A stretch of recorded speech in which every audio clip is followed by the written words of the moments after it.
For more years, hundreds of people taking a stance and making their pledge to keep President Trump in the White House. Good evening, I'm Brian Wilk. Thanks for joining us on YourErie.com.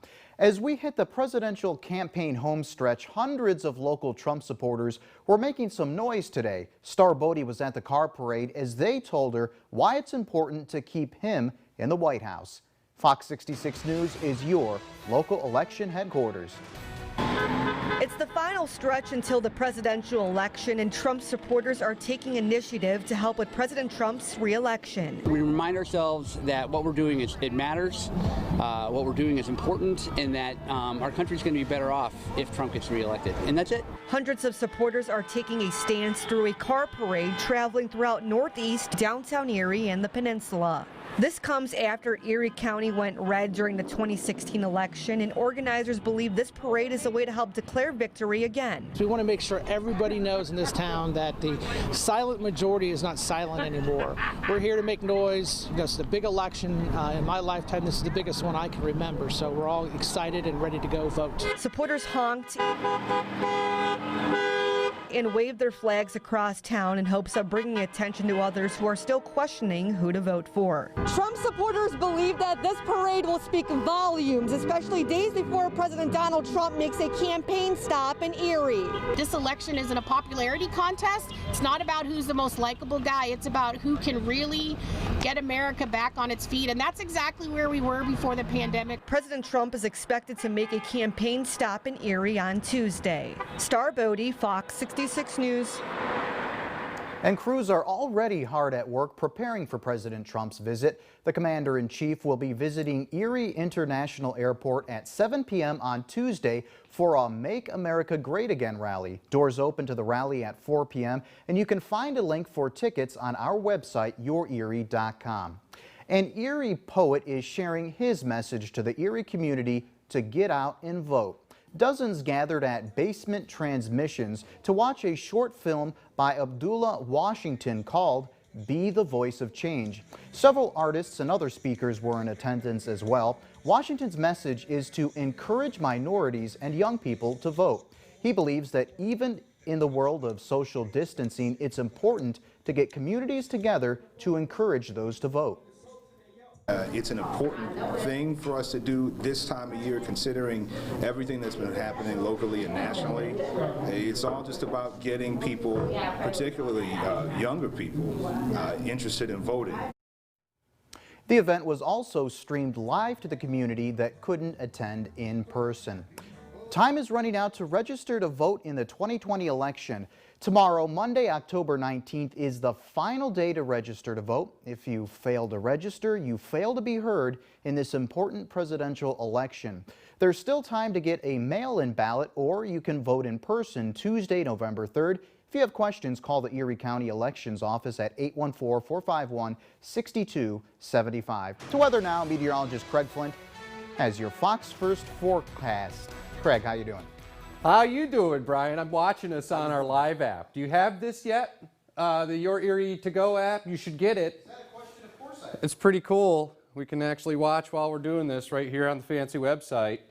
Let's take a look live right now. Channel Lock Weather Cam, Conneaut Lake. That's the Iroquois Club. And you can see the water kind of dancing there because the wind is picking up.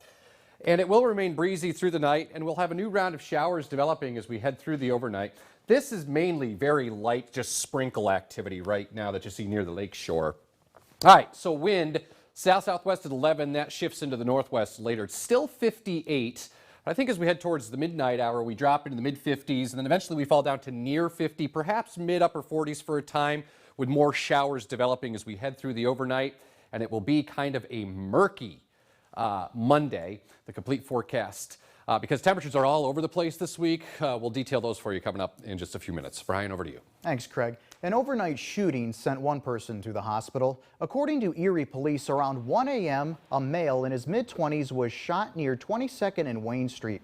They say the victim was uncooperative and was taken to UPMC Hammett with non-life-threatening injuries. Police are still investigating. One local nonprofit organization is using technology to ensure the safety of Erie residents. SafeNet is launching a new app called Are You Safe, which is available for free in the App Store. The app offers support for anyone who may be in an abusive relationship or for those concerned about somebody in one. The new app also helps people find services and gives victims the opportunity to journal their feelings. What we're suggesting is we're asking everybody to download it, share it with a friend sometime when you think they might have a potential situation going on. It's very helpful, and it's a great bystander tool. And if you are in need of assistance, you can call SafeNet's hotline at 454-8161. Boo!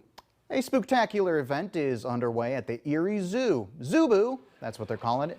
The family-friendly event is giving kids the chance to dress up in their Halloween costumes while visiting the zoo. The event looks different this year. Families, they can take part in a scavenger hunt, and food fair vendors will be available to guests. More than 240 people are in attendance per hour. Attendance is going amazing. We have been sold out for the last 3 days, including today. There are limited spaces available, so we are just so excited that people are buying up those tickets. Everyone who comes and attends Zoo-Boo helps us get through the fall and winter months. If you're planning on heading to Zoo-Boo, the event will take place until the 30th, and you must buy your tickets online. Positive news continues for senior McDowell football player Johnny Heibel. It's good news tonight at 10 o'clock. According to a Facebook post, Heibel's family giving an update saying Johnny is making improvements every day. Family members say that Johnny is giving small gestures, smiling, and following commands with his left hand. This comes after Johnny collapsed during a football game against Cathedral Prep.